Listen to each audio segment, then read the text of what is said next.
రాజకీయ నాయకులు వాళ్ళు చేసే అరాచకాలను మీడియా ప్రసారం చేయొద్దని వాళ్ళు అనుకుంటున్నారు, కుట్ర పడుతున్నారు.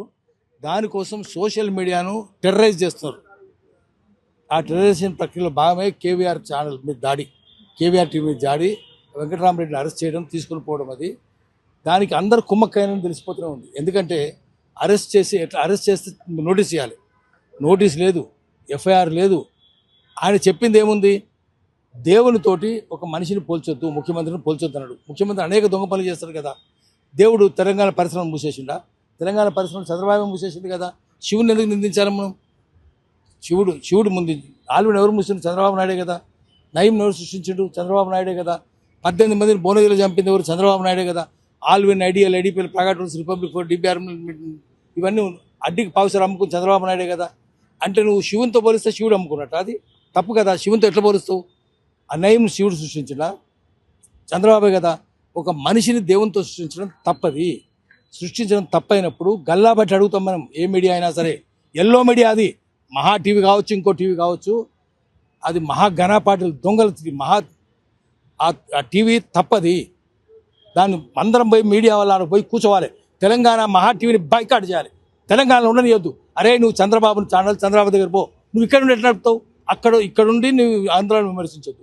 నువ్వు తెలంగాణలోకి వచ్చి చంద్రబాబుని ఎట్లా మెచ్చుకుంటావు? అది కూడా తప్పే.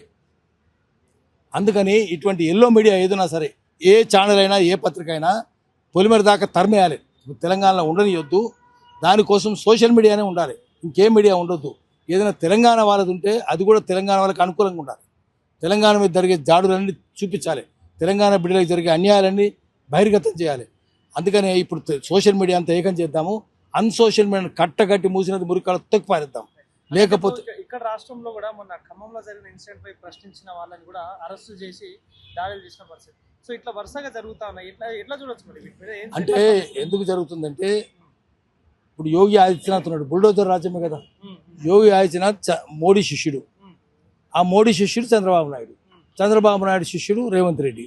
కాబట్టి యోగి ఆదిత్యనాథ్ సంస్కృతి ఇక్కడ ఉంటుంది. కాబట్టి అక్కడ బుల్డోజరు, ఇక్కడ బుల్డోజరు. ఎవరినంటే బుల్డోజర్ నడుపుతారు. ఆ గుడిసెలు ఎట్లా కూరుస్తారు? అవి కూల్చడానికి వీలేదు, పేదోళ్ళ భూములు కదా. చంద్రబాబు నాయుడు అదే పని చేసిండు. ఈ పోలేపల్లి ఏం చేసినో చూసినాం.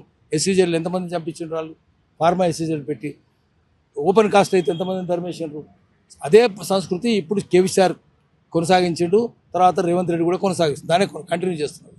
అందుకని ఈ ప్రభుత్వమైనా, ఆ ప్రభుత్వమైనా, కేసీఆర్ అయినా, రేవంత్ రెడ్డి అయినా, చంద్రబాబు అయినా, వీళ్ళందరూ చంద్రబాబు కనసన్నలో మెలుగుతున్నారు.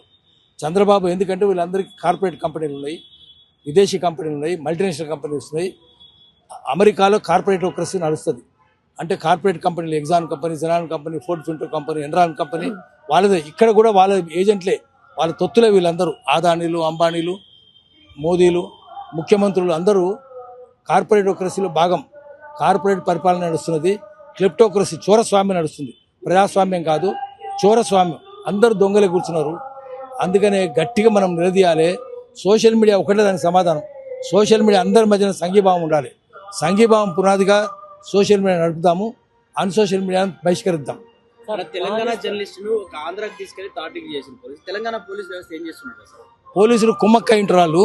ఇప్పటిదాకా వాళ్ళు ఒక మాట చెప్తలేరు. ఎందుకంటే రేవంత్ రెడ్డి చెప్పుంటాడు, మాట్లాడకంటారా మీరని. అట్లా చేయడానికి వీల్లేదు. ఇక్కడ పోలీసులకు చెప్పాలి, మన పోలీసులే రావాలి, వాళ్ళు వీళ్ళు కలిసి రావాలి. అంతే తప్ప వాళ్ళు వచ్చి ఇట్లా చేయడానికి వీల్లేదు. ఏది ఏమైనా చట్టవిరుద్ధమైన పని చేసినారు వాళ్ళు. ఆంధ్ర పోలీసులు చట్టవిరుద్ధమైన పని చేసినారు.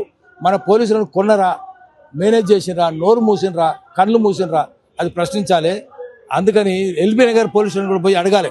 మీడియా అందరం పోదాం అక్కడికి పోయి, ఎవరో అక్కడ ఎస్హెచ్ఓ చూసి చెప్పమని చెప్పాలి, సమాధానం చెప్పాలి. అటన్నా ఇటన్నా చెప్పాల్సిందే. వాళ్ళు చెప్తే మౌనంగా ఎందుకున్నారు? మీరు కూడా పోయినరా, ఎందుకున్నారు అడగాలి. వాళ్ళు రాకపోతే రాలేదని చెప్పాలి. వాళ్ళు మా దగ్గర రాలేదు ఆంధ్ర పోలీసులు, అప్పుడు చట్టపరమైన చర్యలు తీసుకోవాలి. అంటే మానీస్ పైన దాడి జరిగినప్పుడు కాంగ్రెస్ నాయకులు అందరూ కూడా వరుసగా వెళ్ళి పరామర్శించారు, వారి గురించి మాట్లాడినటువంటి పరిస్థితి. ఈ రోజు కేవీఆర్ పై దాడి జరిగినప్పుడు కూడా ఎవరు మాట్లాడకుండా మౌనం వహిస్తున్నటువంటి పరిస్థితి. అంటే వీళ్ళంతా రేవంత్ రెడ్డి, కాంగ్రెస్ వాళ్ళందరూ, నేను చెప్తున్నాను కదా, మోదీ శిష్యుడు చంద్రబాబు, చంద్రబాబు శిష్యుడు రేవంత్ రెడ్డి. కాబట్టి వాళ్ళందరూ పోయి పరామర్శిస్తారు. కానీ ఢిల్లీలో కూర్చున్న వాళ్ళు ఏం చేస్తారు? కాంగ్రెస్ వాళ్ళు. గాంధీమూలలో కూర్చున్న వాళ్ళు ఏం చేస్తున్నారు?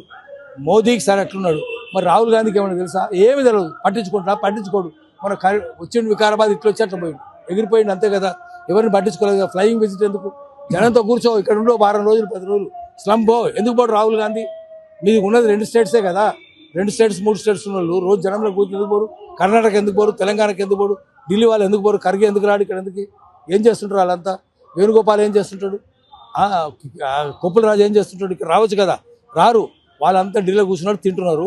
కాంగ్రెస్ పార్టీ అంతా అదే పని చేస్తుంది. ఢిల్లీలో కూర్చున్నారైనా గల్లె కూర్చున్నారైనా ఎవ్వరు ప్రజలను పట్టించుకోరు.